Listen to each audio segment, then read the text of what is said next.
Hello, bonjour, bonjour. Écoutez, je pense qu'il fait chaud en ce moment. Peut-être pas au moment où je vous filme la vidéo, quoique aujourd'hui, le temps est plutôt pas mal. Aujourd'hui, on va parler d'actifs anti-taches pour prévenir l'apparition des taches. Donc, le type d'actif, en fait, finalement, qu'on peut introduire quand il fait très très chaud et qu'on essaye d'empêcher que les tâches reviennent en mode boomerang, quoi. C'est un petit peu l'idée. Alors, on va d'abord partir sur le premier, qui est un actif assez intéressant qui s'appelle l'alpha-arbutine. L'alpha-arbutine, en fait, c'est un précurseur de l'hydroquinone qui a l'avantage d'avoir ce côté pour empêcher la synthèse de mélanine sans les désavantages de l'hydroquinone, qui est un médicament donc que vous devez obtenir uniquement sous prescription et surtout par pitié. Ne vous entartinez pas le visage, hein, d'accord? Vous faites pas n'importe quoi, c'est uniquement sous contrôle médical et c'est pour une bonne raison, hein, d'accord? Donc, l'alpha-arbutine, vous avez deux produits qui sont assez intéressants. Vous en avez un de chez Beauty of Joseon, qui est un de leur sérum dont je vous ai déjà parlé, qui en même temps a cette galénique qui est super hydratante, et là pareil, qui est très très doux. Donc c'est pour ça que je voulais vous le mettre dans cette vidéo, parce qu'il n'y a pas de souci en fait pour s'en servir l'été. Et en plus, vous avez ce côté un petit peu hydratant qui est pas non plus trop lourd. Donc en fait, il est parfait finalement pour l'été. Et vous pouvez l'utiliser vraiment matin et soir. Donc c'est une molécule qui est ce qu'on appelle diluée dans la phase aqueuse, c'est-à-dire que vous allez trouver dans de l'eau tout simplement. Donc du coup, on s'en sert avant sa crème hydratante le soir et de toute façon avant son solaire le matin. Qu'est-ce que vous pouvez en fait ajouter autour de l'alpha-arbutine ? Vous pouvez par exemple rajouter des dérivés de vitamine C, donc on a vraiment le choix.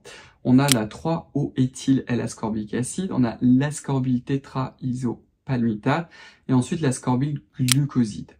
Donc on va d'abord commencer par l'ascorbyl glucoside. L'ascorbyl glucoside en fait c'est en gros de la vitamine C sur lequel on a ajouté un sucre de façon très simple.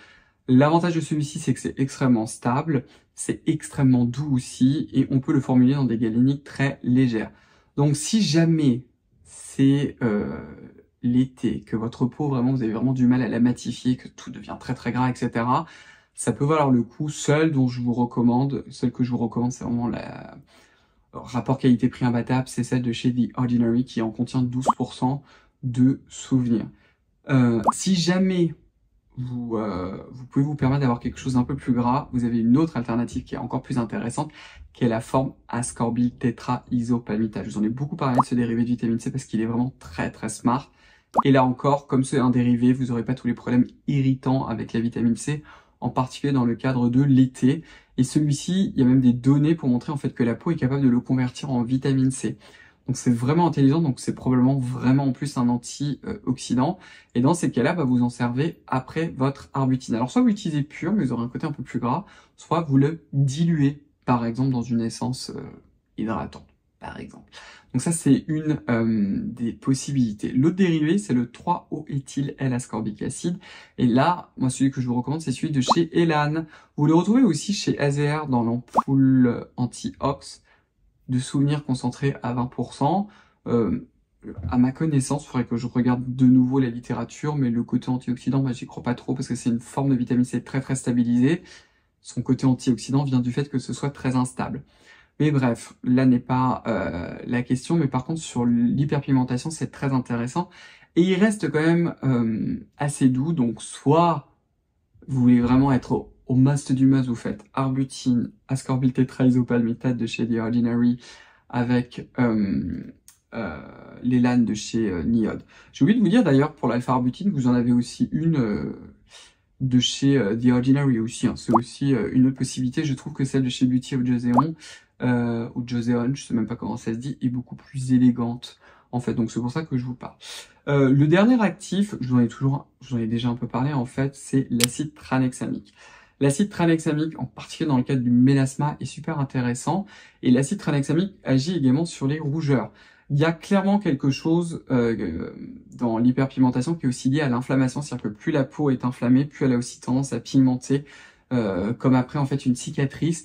Donc c'est assez intéressant d'avoir ce type d'actif. En tout cas, on a des jolies données sur le mélasma, en particulier sur les peaux asiatiques et certaines peaux indiennes avec l'acide tranexamique. Le meilleur pour moi là actuellement sur le marché que je connaisse, en tout cas qui a un cœur d'actif ultra intéressant, c'est celui de chez Nuance, qui est la crème éclat, je vous en ai beaucoup parlé, qui est ultra smart. Sinon, vous avez aussi celui de chez Paula Choice, dans les marques plus simples entre guillemets à avoir comme ça. Sinon, vous avez une pépite de chez Pépite, qui est le sérum pour lutter contre l'hyperpigmentation de chez Regimen Lab, qui est le sérum Level Up, il me semble. Je sais pas pourquoi d'ailleurs il s'appelle comme ça. Mais alors lui, il a un cœur d'actif absolument magnifique. Il a aussi de l'arbutine, de la niacinamide. Il a ce fameux acide tranexamine dans les bonnes concentrations. Qu'est-ce que je suis en train d'oublier? Il a aussi un acide aminé modifié à partir de la phénylalanine. Il a du résorcinol. Vous voyez, le mec, il fait tout le job. Alors évidemment, si vous voulez avoir le must, vous combinez. Vous pouvez aussi tout combiner de ce que je viens de vous dire. Mais ça, en tout cas, ce sont des produits et des actifs que vous pouvez vraiment introduire l'été sans aucun problème. Un petit mot d'ailleurs sur la crème de chez Nuance. Elle contient 0,1% de rétinol encapsulé, ce qui fait que pour 99% des gens, vous n'aurez pas de problème d'irritation. Mais par contre, vous aurez le côté aussi antioxydant du rétinol qui est ultra intéressant, aussi en termes de prévention anti-âge. Voilà. Donc j'espère que cette petite vidéo va vous aider, surtout dans le management des tâches et empêcher un petit peu cet effet rebond. Hein. Je ne l'ai pas dit en introduction, mais évidemment, hein, la base, c'est d'abord se protéger du soleil, hein, bon, comme d'habitude. Hein. Donc vous avez compris. Voilà tout pour aujourd'hui. J'espère que cette petite vidéo vous a plu. Et puis en attendant, écoutez, je vous invite à commenter juste en bas, à me donner un pouce bleu, à vous abonner si vous ne l'avez pas encore fait, à enclencher la cloche de notification. Rejoignez-moi sur mon compte Instagram, sur le compte Instagram de ma marque. Et puis on va se revoir très très vite dans une prochaine vidéo. Et comme toujours, prenez bien soin de vous et profitez bien de votre été. Au revoir, bye bye tout le monde.